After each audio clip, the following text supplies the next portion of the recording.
I see the crystal raindrops fall and the beauty. Headed to the doctor's. Hopefully it's quick. I'm imagining she's gonna do blood work and my legs are going to be up in the air.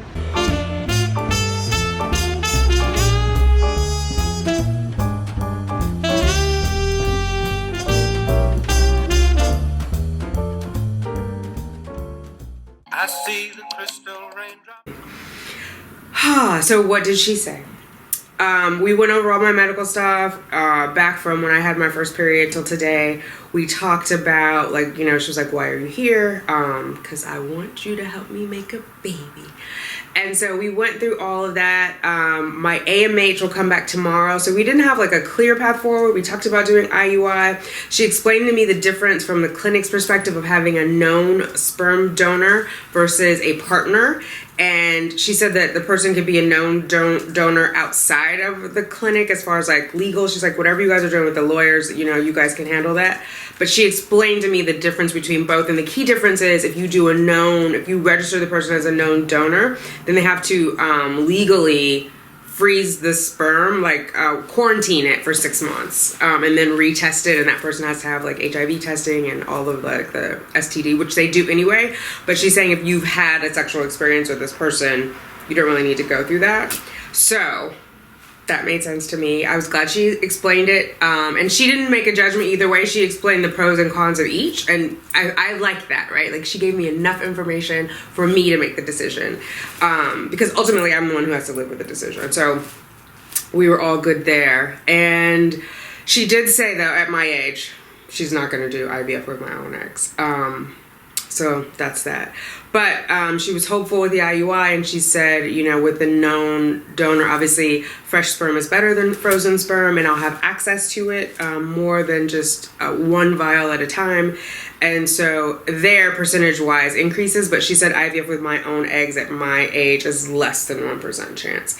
So we talked through like the donor stuff, which I asked her a lot of questions, like how are the egg donors selected, and she told me it's based on the criteria that I provide, and what's important is, like, you know, I'll rank it if it's the way this woman looks, education, she likes hiking, whatever it is, and then they narrow it down from there and pick. And we would do a fresh cycle. We would cycle together. So as she's going through the retrieval process, they would be priming me for the reception of the embryo. And we talked about storage and whatnot, but she said normally there's not a lot. I told her my insurance would only cover one embryo transfer at a time, and they wanted it to be fresh. And then they pay for cryopreservation of the embryos for a year. And then at that point, there is a donate or destroy option. Or I would have to pay for the, what do you call it? The cryopreservation to continue it on. So, and then she did say you can donate it to a family or donate it to science. I don't know what that means, to donate to science, so I'm not doing that. I know there are laws that you can't do certain tests on humans, but I'm not getting into that realm. But she did say there are some families who cannot afford to do donor eggs, and so donor embryos are their only option, which I didn't realize that. And so that made me feel kind of good, like that's a positive option that could come out of it, and not just destroying little souls, which is, I think, what has weighed on me. And so I was really pressed on getting the facts and understanding what the facts are so that I can make a decision not purely based on emotion. And yeah, so we'll see. I mean, I would have to obviously talk that over with the known donor and figure that out, and we'll see. I mean, we're not there yet, but again, I think gathering information to make an informed decision is a better place than I was like in December when I wasn't open to it at all. So hopefully it won't come to that. Hopefully I'll be able to make one on my own. So we will see. I mean, the thing that she highlighted is that it is, what is today? April 3rd. April 3rd was my appointment. The thing that she highlighted was that it's April 3rd. In about a month, I'm going to be 47. And so my chances are obviously continue to diminish with my own eggs. And so she, you know, gave me the same spiel about they are the age, and which is fine, like from a medical standpoint, which it's fine. I feel like overall I will be cared for in a different way here. and I'm in a different situation now than I was with the frozen sperm. So I'm hopeful for all of those things. Like I said, she was very nice. She was like a wise aunt. I was embarrassed. I mentioned it this morning about all the supplements that I was taking, and I had to write them down on the form, and then we reviewed them in person as she's typing it in. I'm with the doctor, which I like that she went through all of it with me. And I was like nervous laughter. Yeah, I take a lot of supplements. And she just was like, no judgment, and just was like, yeah, you are taking a lot. But it wasn't like you shouldn't or why. Like we talked through them. She didn't encourage me or discourage me either way. So I liked that. Yeah, I mean, I think that's important. It's a relationship, right? And you're putting basically your future in someone's hands. So I think that relationship matters. And yeah, so I went through questions. I went through a bunch of the questions that you guys had suggested for me, so thank you for those. And I think, yeah, I just think it's a good start. So we get my AMH back tomorrow. We'll know from there. The key things that she did say that were like key decision points for her was that my FSH was 50 in December. She said that definitely indicates that I'm perimenopausal. 50 is actually menopausal, which, you know, if you guys don't remember, I'll post a link to that video.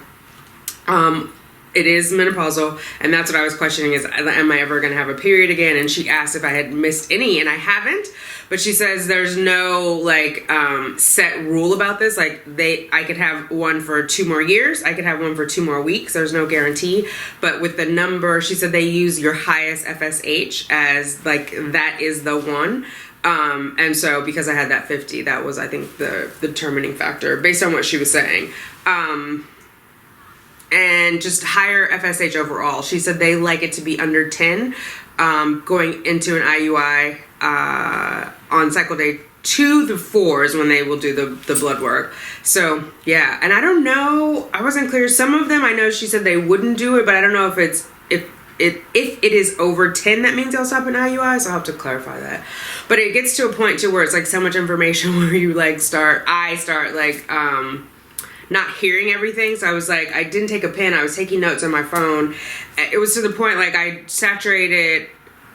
absorbed so much information that I was saturated with it. By the time they told me like to get dressed and come outside, I didn't hear the part about get dressed. I heard her say like they're going to do your blood work and more tests. For some reason I thought the woman was going to come into me to do my blood work. So I got my clothes on and I sat there on the bed, and so the nurse finally came and knocked and was like, are you okay? And I was like, yeah, I was waiting for you to, she was like, oh no, you have to come out here, which makes sense. But it was just like, I don't want to say a dream, like a daze of like, oh my God, there's so much information.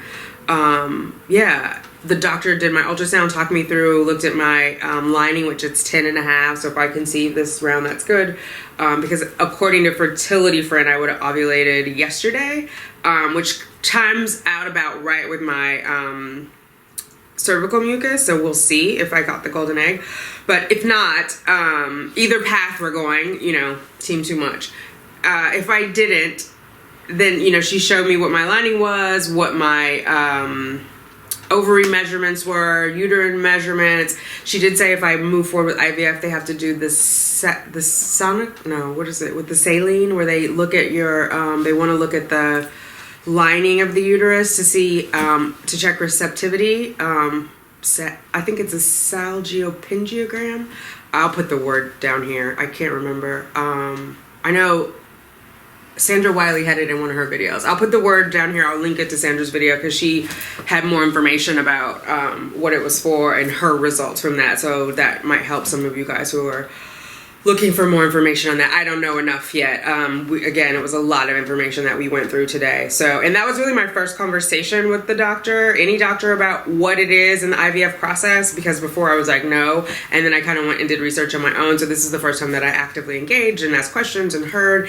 And then of course, when I left, I had a million more questions. So it's a start. You have to start somewhere, right? So yeah, that was it. I feel good about it though. I really do. Looking forward to see what the AMH is tomorrow. I know it's not supposed to change. It's not meant to change. But my last one was just shy of 4. It was like 387. So we'll see if it's dropped significantly, if it's stayed the same, if it's somehow miraculously increased. We'll know tomorrow. And then I am meant to call on cycle day 1. Which would be in about 2 weeks, and we would, you know, get the show on the road. Also, they want to have a sperm analysis done and test and all of that done. So I didn't know you have to abstain from sex before you do a sperm analysis. So they recommend 2 to 7 days of abstinence, so including masturbation, obviously, and then they will test it. So they're testing motility, morphology, and mobility. If you don't know what that is, I'll put it in another video because that's a whole other thing. When I was using the frozen donor, they give you all those numbers. They tell you what it, because they guarantee it at a certain rate for what you're paying. They should. A certain motility, morphology, and mobility. And then the RE will retest it after the wash and tell you how many there are. So like that's why before when I was having those, I'd be like, oh, it was, I don't know, 50 million or whatever. I'm not remembering, but you guys remember when I was like, one of them was really, it was like in the 70s or something. I remember I had like 7s in one cycle where I thought that was it and it wasn't. And then there were like my first one, there wasn't a lot. There was like 36. It was the same donor. So it varies from batch to batch. And male sperm regenerates every 2 months. So like meaning how our eggs are every 3 months. What we eat today impacts our eggs 3 months from now. What the men eat today impacts their sperm 3 months or 2 months from now. Even though it regenerates faster and they have an unlimited supply forever, not like eggs. They're not born with all the sperm they have. So I will definitely follow up with more because I know I just said a lot about sperm and you guys are like, what? But yeah. So I feel good. I think this was a good day. Progress and moving forward. And Deidre recommended that I look into Circle and Blue meditation, which I had it on the list. I hadn't followed up. Truth be told, I was like trying to figure out, can I get the MP3 to play on my iPhone? Like, was that going to be? But I need to look into it. There's also the woman that I'm taking the class from, Helen Adrian, will do specific meditations for you. She'll do recorded meditation, guided visualization, and a hypnosis, like whichever one you want, so that you can kind of play that and listen to it and let it take over you. But I will say it was pretty powerful having the class and like feeling it in different spots in my body and feeling myself relax. You don't realize how much tension you carry around, right? Especially like I'm in New York, I'm on the subway, like you kind of have your guard up anyway because there's just so much hustle and bustle.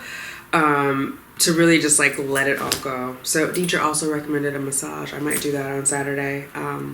We'll see. I want to go hiking still, and I want to get in the outdoors because I was feeling crappy last week. Thursday, Friday, Saturday, which I'm sure you guys can tell from the videos. I was just like, whoa, death warmed over, doing way, way too much. So yeah, so that's why there was no Fertility Funday Sunday or Cycle Science Sunday. That's why there was no Cycle Science Sunday or Fertility Funday Monday, and it was a holiday, so I just, leveraged that opportunity to really rest and come back like gangbusters. So I'm back. All right, and congratulations again to the winners. I did hear back from Truly Fatal in between now and this morning, so everybody, I've got your sizes and your addresses, and I'm ordering the t-shirts. I will send you another email when they have arrived. I'm going to have the t-shirts come to me, so I can just send out one package. That way I'm not like trying to track it on Amazon, and sometimes the packages get wonky or they leave them. It's just easier, I think, if it all comes in like one concise package. And then remember, if you take a picture of yourself with something in the box or opening the box or enjoying it in the box and post it on Instagram, hashtag simply Tanika, I will send you a $25 Amazon gift card. So yeah. All right, guys, and I've reached out to a few of you about writing stories for Infertility Awareness Week, which starts April 22nd. So look out. If I don't have a DM for you or a way to reach you privately, I just have posted it on the YouTube comments for you to email me. So if you would consider contributing, I would appreciate it. I know some people don't want to have their names and faces out there, and that's fine. We can use a photo that represents your journey, and we can use any name that you want. Yeah, I think the messages are important, and just like to get the word out about how many of us are out there and how we're advocating for ourselves, and we need, the powers that be, with the politicians, insurance companies, employers to rally with us and understand like how large of an impact infertility has on all of us. And I think it's just better, better for society, better for the workforce if we get those babies. So help us out. All right, ladies, that's it. I will talk to you later. I will see you tomorrow. I hope you're well. Please leave me comments. Let me know what is going on. Let me know your thoughts about the new RE and the IVF at 47. I think I'm okay with it. I think I'm okay with it because of the sperm situation, but I'm curious to know what you guys think. So if you don't mind, leave the comments down below. All right, if you like this video, please give it a thumbs up. Please share it with anybody who you think might find it useful. And if you haven't subscribed yet, please consider subscribing. All right, I'll talk to you later. Bye. Mwah. Baby, that's to you all. I see the crystal raindrops fall, and the beauty of it all is when the sun comes shining through to make those rainbows.